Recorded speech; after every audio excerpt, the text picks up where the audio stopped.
खबरों में आगे बढ़ते हैं। एक बड़ी खबर का रुख कर लेते हैं। एक बड़ी जानकारी इस वक्त की सामने आ रही है।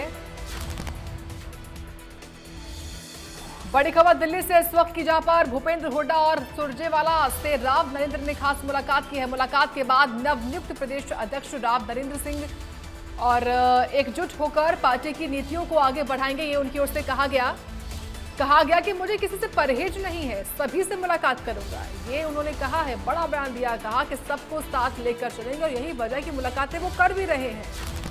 पहले मुलाकात की रणदीप सुरजेवाला से और अब मुलाकात भूपेंद्र हुड्डा से भी उनकी हुई है। तो इन मुलाकातों पर कहा कि मुझे किसी से परहेज नहीं है, मैं सबसे मुलाकात करूंगा।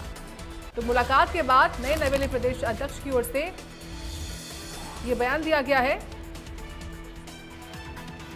और दरअसल खास बातचीत की इंडिया न्यूज ने, और इसी खास बातचीत में मुलाकात के बाद नवनियुक्त प्रदेश अध्यक्ष राव नरेंद्र सिंह ने बड़ा बयान दिया। कहा कि एकजुट होकर पार्टी की नीतियों को आगे बढ़ाएंगे, विचार करेंगे, मुझे किसी से परहेज नहीं, सभी से मुलाकात करूंगा, ये बड़ा बयान उन्होंने कहा है।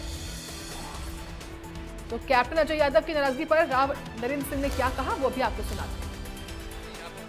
देखिए, कांग्रेस पार्टी ने जो जिम्मेदारी दी है, हम शीर्ष नेतृत्व का, पार्टी का, हाईकमान का आभार प्रकट करते हैं, धन्यवाद करते हैं। और पूरी पार्टी एकजुट होकर मजबूती के साथ कांग्रेस की नीतियों को जन जन तक पहुंचाएंगी और हम पूरी तरह से पार्टी को पूरे हरियाणा में मजबूत करेंगे। मैं बताया, मुझे सभी से, जो भी कांग्रेस सर्वमान्य नेता है, मुझे किसी से कोई परहेज नहीं है, सभी हमारे लिए आदरणीय है, सम्माननीय है। पार्टी के वरिष्ठ नेता हैं, सबसे मुलाकात करी है और करूँगा और सबको साथ लेकर चलेंगे। मुझे पूरा विश्वास है कि सब हम एक होकर काम करेंगे। अभी आप इंतजार कीजिए, जो हाईकमान फैसला आएगा वहाँ पर हमारे सामने आएगा। कैप्टन अजय यादव को लेकर क्या कहेंगे? उन्होंने कहा कि कैप्टन साहब बिल्कुल नाराज नहीं, हमारे आदरणीय हैं, बड़े भाई हैं, हमारे साथी हैं पुराने, और वो हम मिलकर काम करेंगे और पार्टी को मजबूत करेंगे। कैप्टन साहब हमेशा मेरे साथ थे, हैं और रहेंगे। देखिए, कांग्रेस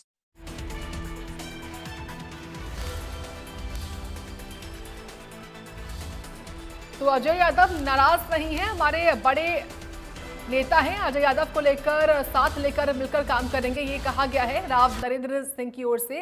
अब आप जानिए कि राव नरेंद्र सिंह हैं कौन। वो 3 बार के विधायक हैं, 3 बार विधायक रह चुके हैं। साल 1996 से लेकर 2000 में अटेली से चुनाव जीते थे राव नरेंद्र सिंह। 2009 में नारनौल से वो विधायक बनकर आते हैं। उसके अलावा बता दें आपको कि 2009 से लेकर 2014 के दौरान हरियाणा सरकार में मंत्री भी रह चुके हैं राव नरेंद्र सिंह। पहले हजंका के टिकट पर चुनाव जीते, उसके बाद कांग्रेस पार्टी का दामन उन्होंने थाम लिया। बाद में कांग्रेस पार्टी में शामिल हो गए, कांग्रेस पार्टी के टिकट पर फिर चुनाव लड़े भी, जीते भी। उनके पिता स्वर्गीय राव बंसी सिंह जो है वो 3 बार के विधायक रहे हैं, पंचायत मंत्री भी रह चुके हैं।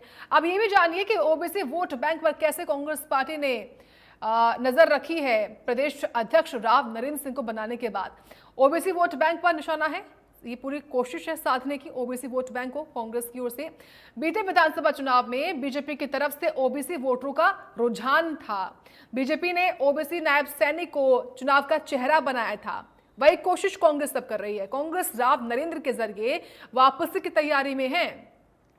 यहां बताएं आपको कि 2014 में राव इंद्रजीत के पार्टी छोड़ने के बाद कांग्रेस कमजोर पड़ी, कोई चेहरा सामने नहीं आया। तो वहीं अहिरवाल बेल्ट में वापसी की तैयारी कैसे, वो भी आपको हम बता रहे हैं। 2024 के चुनाव में 12 में से सिर्फ 1 सीट जीती कांग्रेस पार्टी ने।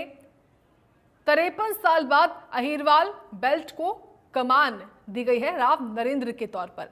इनसे पहले राव निहाल सिंह जो थे वो अहिरवाल बेल्ट से ही थे, कांग्रेस के प्रदेश अध्यक्ष थे। ओबीसी वोट बैंक पर भी है, अहिरवाल बेल्ट पर भी कांग्रेस पार्टी निशाना साध रही है। पूर्ण रूप से 29 विधानसभा चुनावों को लेकर एक कोशिश कांग्रेस पार्टी की ओर से हो रही है। और ये हमने बीते महीनों देखा भी कांग्रेस कैसे स्टेप बाय स्टेप बदलाव कर रही है। पहले जो है संगठन बनाया, जिला अध्यक्षों की नियुक्ति की, उसके बाद देखिए अब कांग्रेस पार्टी की ओर से जो है वो प्रदेश अध्यक्ष भी नए बनाए गए हैं। इसके अलावा CLP भूपेंद्र हुड्डा को चुना गया है। और साथ ही साथ अभी हाल ही में कांग्रेस पार्टी ने इसी साल कांग्रेस के नए प्रभारी के तौर पर हरि प्रसाद को भी मौका दिया था।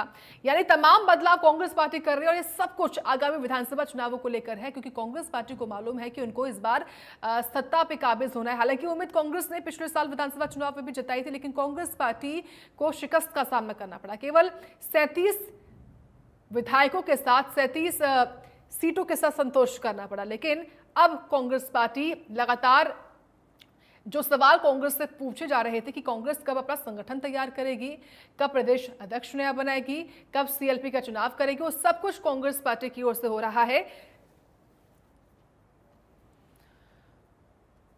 खबरों में बढ़ते आगे, बड़ी खबर अब सामने आ रही है फरीदाबाद से बड़ी जानकारी मिल रही है, जहां पर केंद्रीय राज्य मंत्री